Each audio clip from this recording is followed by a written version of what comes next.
C'est quand qu'on taille quoi? La question est légitime tant le monde végétal est vaste et complexe. Commençons par le chouchou des jardins, le rosier. Pour faire simple et efficace, la taille du rosier peut se faire en une seule fois, au printemps, après les dernières gelées printanières. Remontant ou non remontant, facilitez-vous la vie. Pour les arbustes à floraison printanière, la règle est simple.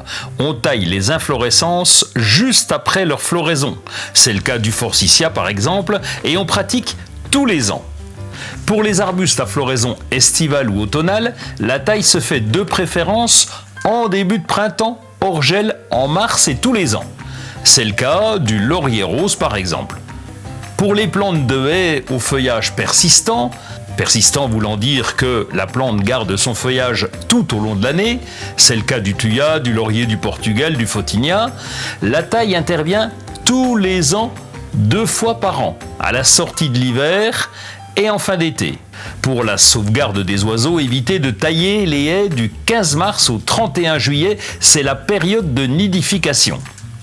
Côté arbres fruitiers, on va distinguer les arbres à pépins, que sont les pommiers et les poiriers, des arbres à noyaux, que sont les cerisiers et autres pruniers.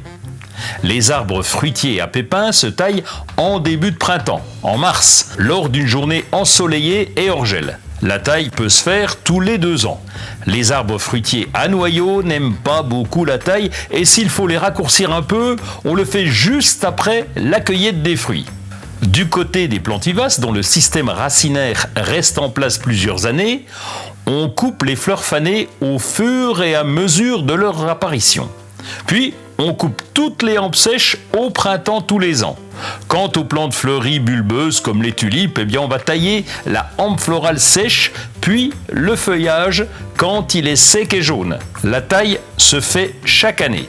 Certains arbustes ne supportent pas très bien la taille, c'est le cas des rhododendrons, des azalées, des camélias, des magnolias et de l'oranger du Mexique. Il suffit d'enlever les fleurs fanées à la main et de couper le bois mort ou abîmé après la floraison.